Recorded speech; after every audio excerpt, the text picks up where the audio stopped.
What is going on, everybody? I am back today to talk about a film that it's kind of a unique set of circumstances. Every now and again, you have a film that's released, and it's not really talked about very much when it initially comes out.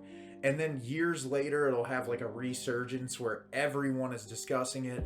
And there was a film that was released in the year 2019 called I See You, which looking it up online, I don't think it did very well in the box office. Not a lot of people talked about it, and it was recently released on Netflix. And now, like, everyone in the world seems to be talking about it. And so I did not see this movie when it was originally released. So I decided to hop on Netflix and give it a watch, and I'm going to share my thoughts with you on it today. I See You is directed by Adam Randall. When a 12-year-old boy goes missing, lead investigator Greg Harper struggles to balance the pressure of the investigation and troubles with his wife Jackie. Facing a recent affair, great strain is put on the family that slowly gnaws away at Jackie's grip on reality.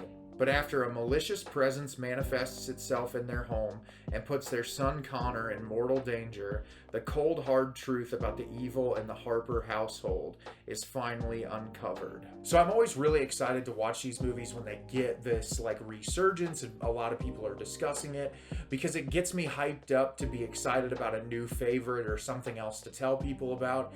And unfortunately, this movie was bad. I'm not 100% sure what people are seeing in this, but it is incredibly formulaic. It's super gimmicky in a way that the gimmick is just really stupid and very simple when you think about it for 5 seconds. As the description states, the beginning of the film, we see this kid biking through the woods. He ends up getting abducted, and then all of a sudden we're introduced to this family where the mother's played by Helen Hunt. Her and her husband have this young son. The two of them are struggling. The husband's sleeping on the couch at the beginning of the film. You can see the tension between them. Their son is very distant. He's mad at the mom because she had an affair with the husband, and there's this huge familial dynamic that breaks out, which is probably my favorite part of the film, is building up those characters and trying to explore the issues that they're all having. Then at the midway point, I'm not going to give away any spoilers, but the midway point in the film, the trajectory of the film completely shifts into what you think you know and what is being told to you. And then the film plays out through another perspective where we learn new information and we build upon that. But once that shift happens in the film, it starts to become very predictable. If you've ever watched anything true crime affiliated, it's like beat by beat.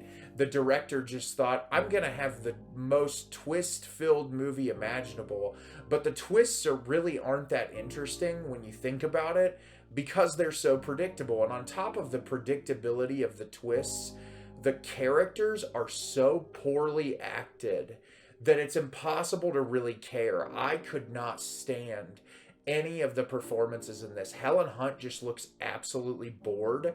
Like, her emotion is so inauthentic and terrible. The best actor in the film is probably the guy who plays the husband, and his performance still isn't all that great. The familial dynamic felt more like something out of a Hallmark movie and less out of like a suspense horror thriller, which is really disappointing because I kept seeing little bits throughout this film that if they would have expanded on and done a better job telling this story, that it could have been so much more thoughtful and interesting.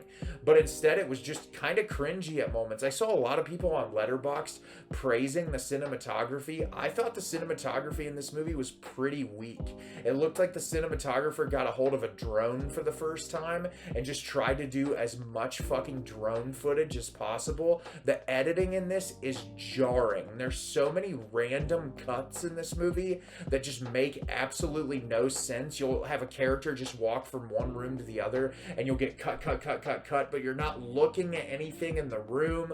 There's not anything visual that's trying to tell you something about the story. And most of this film just felt like lazy writing, lazy performances, lazy execution. And I feel like the reason why this movie is getting popular and that people are excited about it is simply for the twist. Whenever people see a twist in a movie, they get all excited and super pumped up about the fact that, oh my god, something happens that you won't expect.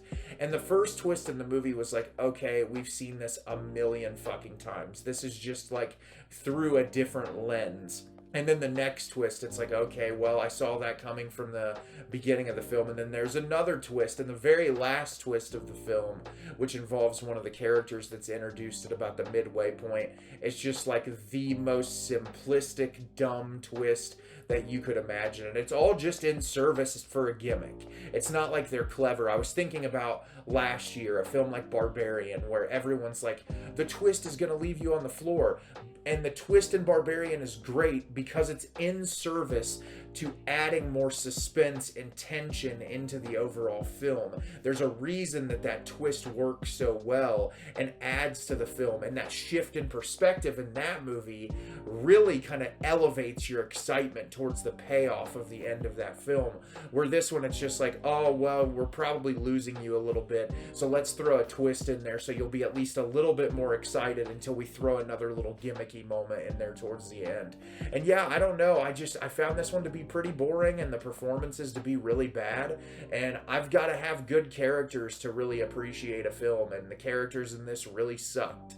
And I love films that are a little bit more heady, but this was just really straightforward and dumb. Also, this whole like frogging thing with the mask, like, I'm not going to get into detail with it, but it's pretty stupid. And I don't know, I'm glad that a lot of people are liking it. It just 100% was not for me. So have you seen ICU? Did you love it? Did you hate it? Leave me a comment down below and let me know what you thought. I thought this movie was really dumb. I thought it was very lazy, and I probably will never revisit this again. As always, if you like the video and subscribe to the channel, it helps me out a lot and lets me know the type of content you're looking for. I'm always putting out new material and look forward to getting more out for you in the near future. And as always, everyone, thank you so much for watching and have a great rest of your day.